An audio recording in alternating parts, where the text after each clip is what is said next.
반갑습니다. 일요일 큐티 스케치 시간입니다. 오늘 본문은 요한복음 8장 31절부터 47절까지의 말씀입니다. 오늘 본문은 이렇게 시작합니다. 그러므로 예수께서 자기를 믿은 유대인들에게 이르시되 너희가 내 말에 거하면 참으로 내 제자가 되고 진리를 알지니 진리가 너희를 자유롭게 하리라. 오늘 본문은 진리가 너희를 자유롭게 하리라고 말씀하신 그 말씀을 도무지 이해하지 못하는 이 유대인들, 그 유대인들을 향한 주님의 말씀입니다. 믿은 자들이에요. 믿은 자들. 믿은 유대인들인데 진리가 너희를 자유롭게 할 것이다 라고 말하니까 당장 하는 말이 아브라함 자손이다 우리가. 우린 남의 종이 된 적이 없어. 어째서 우리가 자유롭게 되리라고 하느냐. 근데 이 말 자체도 사실은 틀렸어요. 종이 된 적이 없다니요. 애굽에서도 종이 됐고 지금도 식민지로 있는데 종이 된 적이 없다니. 그 말이 안 되는 거예요. 그럼에도 불구하고 그들이 자기들은 누군가의 종이 된 적이 없다고 이야기를 하고 그런 자부심을 가지고 있는 거예요. 근데 주님은 그런 종 이야기하는 것이 아니라 죄의 종. 진리를 알지니 너희가 진리가 너희를 자유롭게 하리라. 그들이 대답하되 종된 적이 없는데 어째서 우리가 자유롭게 된단 말하는가. 그래서 예수님께서 말씀하시죠. 진실로 너희에게 이르노니 죄를 범하는 자마다 죄의 종이라. 종은 영원히 집에 거하지 못하되 아들은 영원히 거하나니. 그러므로 아들이 너희를 자유롭게 하면 너희가 참으로 자유로우리라. 죄를 범하고 죄에 순종하면 죄의 종이 돼요. 어둠에 순종하면 어둠의 종이 됩니다. 예수님께 순종하면 예수님의 종이 되죠. 선한 것에 순종하면 선한 종이 됩니다. 그 원리를 이야기하고 있어요. 너희가 죄를 범하기 때문에 죄의 종이 되어서 너희들이 자유를 느끼지 못하고 살 수 있다. 지금 그렇게 살고 있다라고 말씀하시는 겁니다. 죄의 종으로 살아가고 있다. 어떤 사람들에게요? 예수를 믿은 사람들. 그렇게 이야기합니다. 그러니까 순종을 통해서 자유가 있다는 거예요. 여러분, 이게 진리를 알지니 진리가 너희를 자유롭게 한다 이렇게 이야기할 때 어떤 사람은 이렇게 이야기하는 사람이 있어요. 내가 너무 억눌렸는데 너무 죄가 많아가지고 죄에 대한 정죄감 속에 내 스스로 너무 정죄를 당해가지고 내 스스로도 나를 막 너무 엄격하게 막 정죄해가지고 작은 것 하나도 내가 용납하지 못하고 너무 억눌러 살았는데 주님을 알게 되니까 주님이 나를 자유케 하셨다. 그런 죄에 내가 속박에서 풀려나게 하셨다. 그래서 내가 너무 자유로워졌다. 아멘입니다. 맞아요. 그런 의미에서의 속박이에요. 그런 의미에서의 하나님이 다 벗겨주셨어요. 하나님이 책임져 주셨어요. 그러니 나의 죄값을 다 치러주셨기 때문에 내가 그 무거운 짐을 내가 질 필요가 없어요. 그러니까 어때요? 완전한 자유함과 기쁨이 있는 거죠. 그런데 또 하나 그거 못지않게 더 중요한 것이 무엇이냐면 오늘 본문이 이렇게 이야기해요. 죄를 범하니까 죄의 종이잖아요. 그러니까 누구에게 순종하면 누구의 종이 됩니까? 죄에 순종하면 죄의 종이고 예수님께 순종하면 예수의 종이죠. 진리가 너희를 자유롭게 한다는 것은요. 죄의 종이 아니라 예수의 종이 될 때 자유롭다는 의미입니다.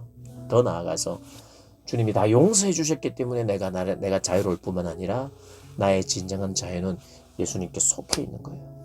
예수님께 속해 있어요. 그러니까 그분이 나의 죄를 용서하신 것도 예수님께 속해 있어야만 그것이 깨달아지고 느껴지고 그리고 거기에 속해져 있는 사람은 어떻게 사느냐?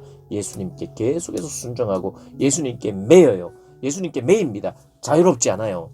예수님께 매인데 예수님께 매인 이 사람이 뭐라고 고백하느냐 하면 나는 자유하다고 고백하는 거예요. 다른 사람이 볼 때는요. 저 사람 기독교에 매였네? 뭐 세상에 아무것도 이렇게 누리지도 못하고 돈도 잘 못 쓰고 아니 술 없이 어떻게 인생을 살아?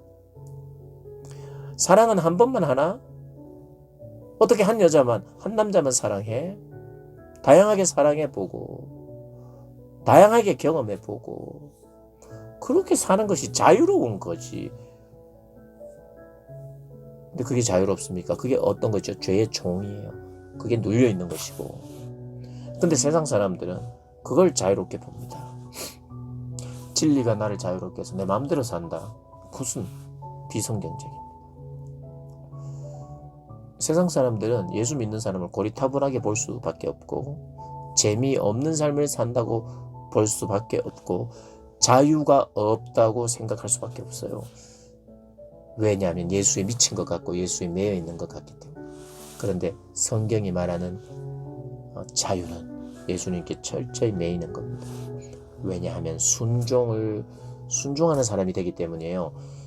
매여 있는 사람, 사랑하는 사람만 순종합니다. 그러므로 아들이 너희를 자유롭게 하면 너희가 참으로 자유하리라. 나도 너희가 아브라함의 자손인 줄 안다. 그러나 내 말이 너희 안에 있을 곳이 없으므로 나를 죽이려 하는도다. 그 예수님이요, 믿음이 있었던 사람들이라고 말하는데 그들의 믿음을 멀어지도록, 그 어떤 면에서는 그들이 잘못 믿고 있는, 그러니까 잘못 믿고 있다는 거예요.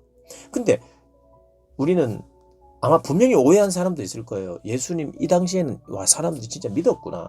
30절이 진짜 믿었구나. 아닙니다. 문맥을 보면 진짜 믿은 게 아니에요. 이 믿음은 일시적인 거고 부정적인 거고 주님이 보시기에도 부정적인 믿음이에요. 그런데 성경은 믿었다라고 표현해요. 이건 참 어떻게 보면 놀라운 문학적인 표현이기도 합니다. 한 번만 설명하고 그냥 넘어가겠습니다. 이건 좀 어려울 수 있기 때문에.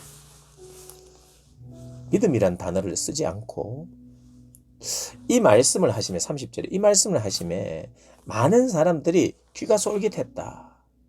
그래서 예수의 말을 더 들으려고 했다. 이렇게 표현해야 맞아요. 30절은. 그래야 뒤에 이야기를 보면 믿은 사람들에게 이르시되 이 사람들이 죄의 종이라 그러고 너희들은 내 말이 너희 안에 거할 수가 없다 그러고 믿는 사람한테 그렇게 하는 게 이상하잖아요. 솔깃하고 관심은 있는데 그들이 솔깃하고 관심을 가졌던 이유는 그들이 찾는 메시아상하고 좀 가까워질 것 같아서 그들이 믿는 거예요.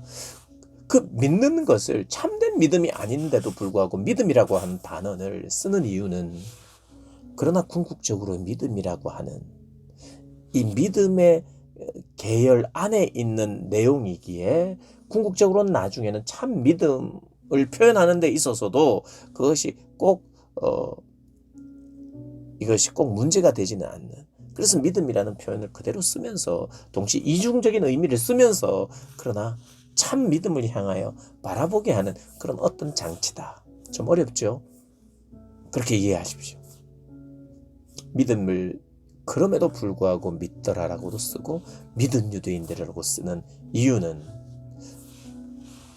그것이라고 생각하시고 더 쉽게는 이들이 진짜 믿은 것이 아니라 귀가 솔깃하고 그들을 자극하고 이런 것이었다는 거예요. 그러나 예수님은 의도적으로 또 그렇게 하실 수도 있었어요. 왜냐하면 그들의 잘못된 믿음을 일깨워 주려고. 그리고 일깨워 주고 있잖아요. 너희에게 자유가 필요하다. 우리가 뭐가 자유가 필요한가? 너희는 죄의 종이다. 왜 우리가 죄의 종? 주의 말씀이 나의 말이 너희에게 거할 곳이 없기 때문에 너희들은 다 튕겨나가고 있다. 40절이 지금 하나님께 들은 진리를 너희에게 말한 사람이 나를 죽이려 하는다. 그럼 너희들은 결국 나를 죽이려고 하고 있고 지금 믿은 사람들한테 죽이려고 한다니 뭐 싸우자는 거죠. 어떻게 보면 적으로 간주하는 거죠. 근데 그들의 말을, 그들의 생각을, 그들이 어디에 속해 있고 어떤 영향을 받고 있는지를, 여기 마귀에게 속했다 그랬거든. 44절을 보면 너희 아비라 그래요. 근데 이것은 너는 마귀 새끼에게는 하나님 자식 이런 걸 구분하는 게 아니라 마귀의 영향 아래, 죄의 영향 아래 있는 상태를 지금 주님이 표현하고 있는 거예요. 그들은 마귀 자식, 그래서 불가능한 자식 이걸 말하는 게 아니라 마귀의 영향력 아래서, 죄의 영향력 아래서 지금 살고 있는 상태를 이렇게 표현하는 거죠. 너희 아비 마귀에게 나서. 사실은 우리 아비가 마귀입니다. 우린 마귀의 종이었고 죄의 종이었고 어둠의 종이었어요. 그러니 너희 아비, 어둠의 영향력 아래, 사단의 영향력 아래, 그리고 거기에 끌려다니는 그것이 바로 그런 것이 우리 욕심대로 행하려 하고, 그래서 처음부터 살인자고 진리가 속에 없고 진리로 서지 못하고 거짓말장이, 거짓의 아비가 되었다. 이렇게 이야기합니다. 결국에는 예수님을 죽이는 자리까지 가는 그 자체가 마귀의 영향력 아래 있는 거예요. 예수님을 죽일 수밖에 없어요. 마귀는 예수님을 죽일 수밖에 없잖아요. 죽이려고 모든 것을 하는 게 마귀인데, 마귀의 자식이죠. 내가 진리를 말함으로 너희가 나를 믿지 아니하는도다. 진리를 말하니까 믿지 않는다는 거예요. 너희 중에 누가 나를 죄로 책잡겠느냐. 내가 진리를 말하는데도 어찌하여 나를 믿지 아니하느냐. 그러니까 46절에는 이제 믿지 않는다고 이야기하잖아요. 처음부터 믿은 게 아니라는 거예요. 근데 성경은 그렇게 쓰고 있어요. 의도적으로.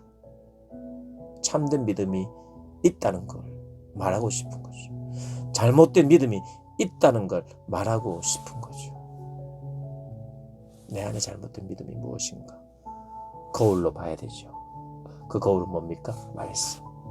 빛으로 밝혀야 되죠. 그 빛은 뭡니까? 말씀. 그래서 진리를 들었으므로 믿지 않는다. 그 진리가 나의 취향과 나의 요구와 맞지 않으면 진리를 들었기 때문에 믿지 않는 거예요. 아까는 믿었다는 거예요. 작년에는 믿었다는 거예요. 10년 동안은 믿었다는 거예요. 그런데 진리가 나에게 탁 선언되자 믿지 않겠다는 거예요. 여러분, 그런 사람들 혹시 못 봤습니까? 10년, 20년 신앙생활 하다가 복음을 진심으로 복음을 대했는데, 진리를 대했는데 진리를 들으니까 떠나는 그런 사람이 있을 수 있습니다, 여러분. 그래서 우리가 두렵고 떨림으로 있어야 해요. 내가 진리를 듣고 오히려 떠날 수 있는가? 이미 진리를 들었고 그 진리로 자유함을 경험했기를 축복합니다. 그리고 진리로 말미암은 자유로, 진리가 들렸을 때 믿지 않는 자가 아니라 진리가 자유케 하는 저와 여러분 되시길 주님의 이름으로 축복합니다.